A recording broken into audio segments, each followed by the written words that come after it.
Assalamualaikum warahmatullahi wabarakatuh. Perkenalkan, nama saya Novianti. Saya bekerja di UPTD Puskesmas Watubelah.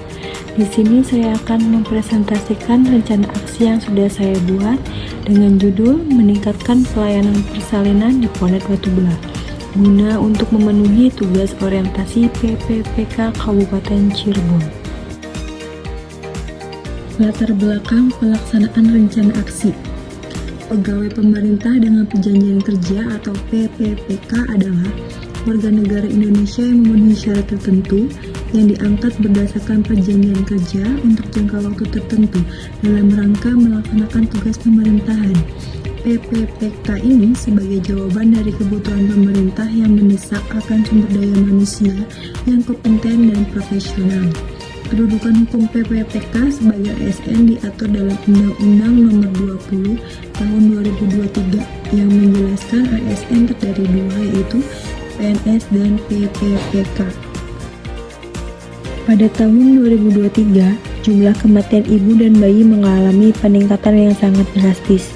Hal ini disebabkan mulai tahun 2023 pelaporan kematian tidak bersifat manual. Data kematian bayi diperoleh dari aplikasi online MPDN atau Maternal Neonatal Death Notification. Tahun 2023, jumlah kematian bayi yang terlaporkan dalam aplikasi MPDN ini di wilayah Kabupaten Cirebon mencapai 273 kasus. Di tahun 2024 per September 2024, angka kematian bayi sebanyak 227 kasus. Pada tahun 2023, kematian ibu sebanyak 40 kasus. Di tahun 2024 per September 2024, angka kematian ibu sebanyak 33 kasus. Pada tahun 2023, jumlah kunjungan persalinan di Ponet Watubelah sebanyak 348 pasien dengan persalinan normal 255 pasien dan prarujukan 93 pasien, sedangkan pada tahun 2024 per Juni 2024 sebanyak 210 pasien dengan persalinan normal 155 pasien dan prarujukan 55 pasien. Selanjutnya, maksud dan tujuan pelaksanaan rencana aksi. Tujuan ada dua, ada tujuan umum dan tujuan khusus. Tujuan umum yaitu yang pertama, pengenalan tugas dan fungsi ASN. Yang kedua, pengenalan nilai dan etika pada instansi pemerintah. Yang ketiga, pemahaman dan penyediaan informasi kepada pegawai pemerintah dengan perjanjian kerja yang baru diangkat. Yang keempat, diharapkan mampu mengaktualisasikan nilai-nilai dasar ASN berakhlak serta dapat melaksanakan program pemerintah di unit kerja. Tujuan khusus yaitu yang pertama, untuk meningkatkan pelayanan di Ponet Watubelah. Yang kedua, untuk menurunkan angka kematian ibu dan angka kematian bayi di Ponet Watubelah.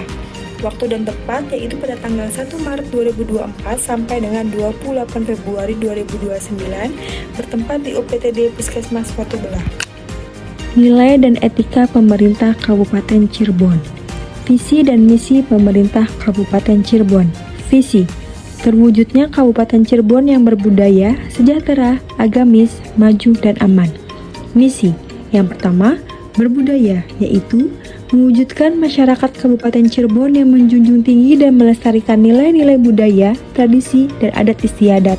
Yang kedua, sejahtera, yaitu meningkatkan kualitas hidup masyarakat melalui pemenuhan kebutuhan masyarakat, peningkatan kualitas pendidikan dan pelatihan, kesehatan, dan ekonomi. Yang ketiga, agamis, yaitu meningkatkan kualitas kehidupan masyarakat Kabupaten Cirebon yang senantiasa menerapkan nilai agama, budi pekerti, santun, dan beretika. Yang keempat, maju, yaitu meningkatnya produktivitas masyarakat untuk lebih maju dan unggul, sehingga menambah daya saing di pasar internasional, nasional, dan regional, yang didukung oleh peningkatan kapasitas aparatur pemerintah daerah. Yang kelima, aman, yaitu memelihara keamanan dan ketertiban umum untuk mewujudkan kondusivitas daerah guna mendukung terciptanya stabilitas nasional. Berikut SOTK Kabupaten Cirebon. Berdasarkan Peraturan Bupati Nomor 1 Tahun 2022 tentang kedudukan, susunan organisasi, tugas dan fungsi serta tata kerja perangkat daerah Kabupaten Cirebon. Nilai dan etika OPD.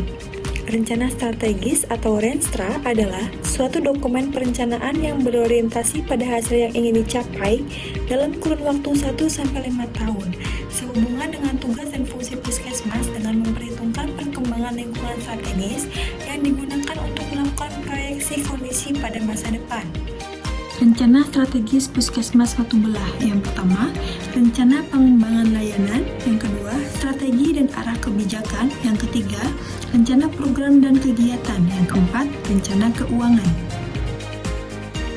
Selanjutnya, tata nilai UPTD Puskesmas Watu Belah yang dapat disingkat menjadi hebat, handal, dapat dipercaya kemampuannya sesuai dengan kompetensinya. Edukatif, meningkatkan pengetahuan dan pemahaman tentang kesehatan. B. Bermutu, memberikan pelayanan sesuai dengan standar pelayanan. Aman, meminimalkan risiko pelayanan yang baik untuk petugas ataupun pelanggan. T. Tertib, sesuai dengan aturan. Di sini juga ada SOTK UPTD Puskesmas Watu Belah. Tupoksi PPPK. Menurut Peraturan Menteri Pendayagunaan Aparatur Negara dan Reformasi Birokrasi Republik Indonesia Nomor 36 Tahun 2019, tugas pokok PPPK Bidan adalah melakukan kegiatan kebidanan yang meliputi persiapan, pelaksanaan, dan pengelolaan pelayanan kebidanan. Berikut ini saya akan menjelaskan matriks rencana hasil kerja PPPK. Kegiatan yang pertama yaitu menerapkan 5S, senyum, sapa, salam, sopan, dan santun. Tujuan kinerja yaitu untuk meningkatkan kepuasan pasien dan dapat menciptakan pelayanan yang nyaman. Indikator pencapaian, 100% ibu bersalin di Ponit Watu Belah merasa puas atas pelayanan yang diberikan. Waktu perolehan, 1 Maret sampai dengan 28 Februari 2029. Evaluasi setiap bulan di minggu pertama. Yang kedua, menerapkan 5R, ringkas, rapih, resik, rawat, dan rajin. Tujuannya yaitu untuk meningkatkan kenyamanan karena tempat kerja selalu bersih. Indikator pencapaian, 100% petugas Ponit Watu Belah selalu rapih. Waktu perolehan, 1 Maret sampai dengan 28 Februari 2029, evaluasi setiap bulan di minggu pertama. Kegiatan yang ketiga, yaitu melakukan pertolongan persalinan dengan APD lengkap. Tujuannya untuk mencegah penularan penyakit infeksius. Indikator pencapaiannya yaitu 100% petugas menggunakan APD lengkap. Waktu perolehan 1 Maret sampai dengan 28 Februari 2029. Evaluasi setiap bulan di minggu pertama. Kegiatan yang keempat, melakukan penyuluhan teknik menyusui yang benar pada ibu pasca melahirkan. Tujuannya untuk meningkatkan keberhasilan ASI eksklusif. Indikator pencapaian, 100% ibu yang bersalin di Ponit Watu Belah mendapatkan penyuluhan teknik menyusui dengan benar. Waktu perolehan 1 Maret sampai dengan 28 Februari 2029. Evaluasi setiap bulan di minggu pertama. Kegiatan yang kelima, melakukan newborn photoshoot bagi pasien yang melakukan persalinan di fasilitas UPTD Puskesmas Watu Belah. Tujuannya untuk menumbuhkan daya tarik untuk melahirkan di Puskesmas Watu Belah dan memberikan kenyamanan dan rasa percaya diri melahirkan di Puskesmas. Indikator pencapaian, 100% bayi yang lahir di Ponit Watu Belah dilakukan newborn photoshoot. Waktu perolehan 1 Maret sampai dengan 28 Februari 2029. Evaluasi setiap bulan di minggu pertama. Kegiatan yang keenam yaitu mengikuti pelatihan Midwifery Update atau MU. Tujuannya untuk meningkatkan kompetensi bidan dan mempertahankannya sesuai dengan perkembangan pelayanan kebidanan. Indikator pencapaian, 100% petugas Ponit Watu Belah mengikuti pelatihan MU. Waktu perolehan 1 Maret sampai dengan 28 Februari 2029. Evaluasi setiap bulan di minggu pertama. Berikut saya lampirkan dokumentasi melakukan penyuluhan teknik menyusui yang benar pada ibu pasca melahirkan.